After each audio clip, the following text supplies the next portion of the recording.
Here's some things I don't understand. Hello, it's me.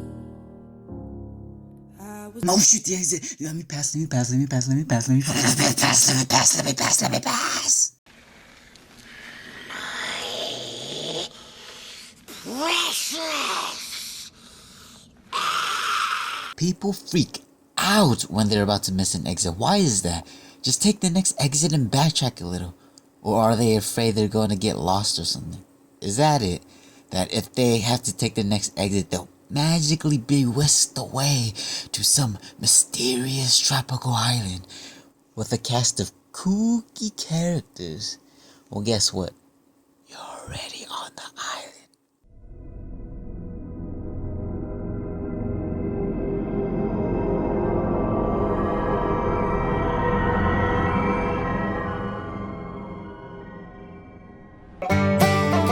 I'll be driving someone somewhere and they'll be guiding me because I'm not familiar with the area.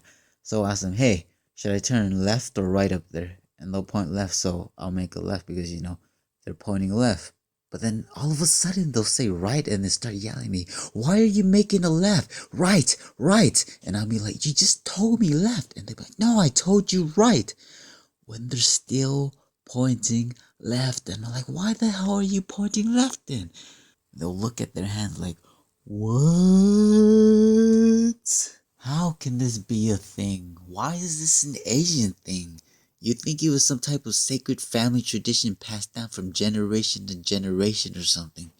It shouldn't be that difficult. Left or right? First you wanna go to the left, then you wanna turn right. What do you mean?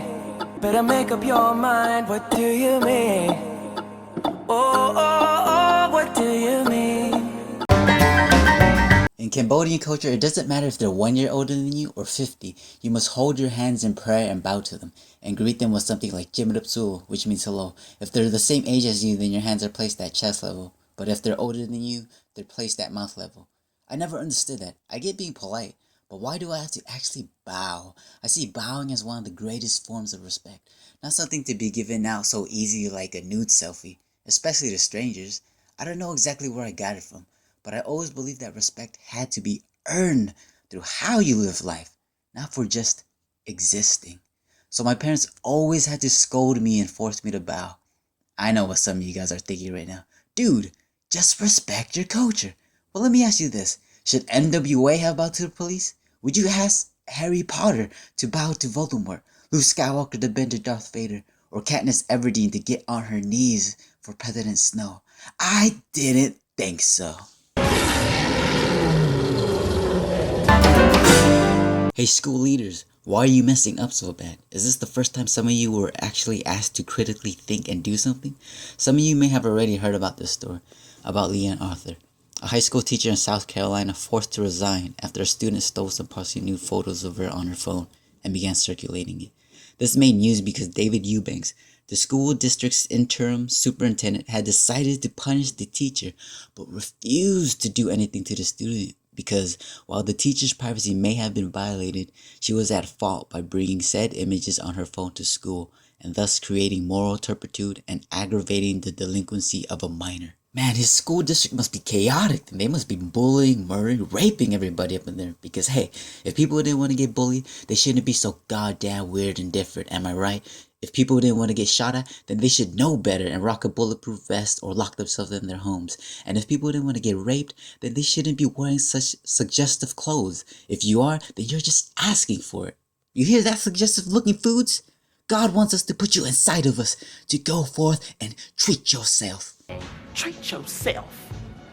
Even if, hypothetically, the teacher had locked her phone or not taken the picture at all, it seems like that still wouldn't have stopped the student because, judging by his actions and words, intentionally sneaking to her desk as she was out in the hall, looking through her phone, stealing her photos, telling her your day of reckoning is coming, and then posting the images on social media and sending them out to other students, he was intent on embarrassing her, getting her fired, and ruining her life. So for the superintendent not to see this, to realize that the student's actions were premeditated and not a mere mistake, to not hold the student accountable and discipline is mind-blowing. You know what? I'm gonna put both of these guys in my karma note. Kind of like Death Note, but without all the murder and death. Because, you know, murder's bad, okay? David Eubanks. I hope that people begin harassing you because you were at fault and asking for it. They'll keep knocking foods and drinks out of your hand, keying your car, taking pictures of you in the bathroom and whatnot. This will keep happening to you for every day of your life until you truly understand that it shouldn't be too much of a thing to want people to practice a little self-control, to be decent human beings, showing empathy and sympathy to one another that you aren't asking for just because you trust people and give them the benefit of the doubt because you want to see the good in humanity. Now, I don't know the name of the student because he's 16 and is being treated as a minor, so I'll just call him Bubble Boy. The good news is that as of now, the teacher is pressing charges and the kid was arrested. He's being charged with violating the state's Computer Crime Act along with aggravated voyeurism and is facing the possibility of a maximum fine of $10,500 and 4 years in prison. Now that's a pretty steep punishment. So if he does get convicted and wind up serving like a quarter of that time and paying about half of that fine, then I think that's punishment enough.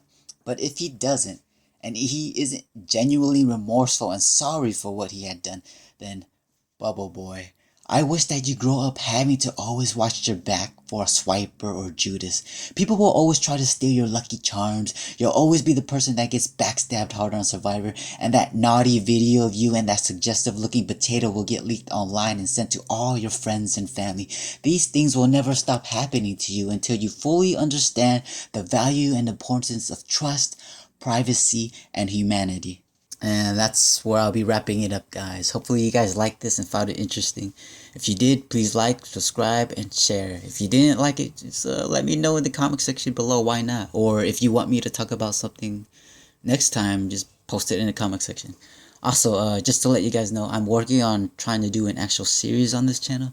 So that's why this video came out late. It's going to take some time for me to get all the character designs and script right for the series, so it might be a while before you guys see it. So, which means I'll probably be doing more videos like these, because I do still want to try to stick to the goal of releasing something new every week or two. So hopefully you guys didn't totally hate this type of content. That's it. Thanks for watching. Peace.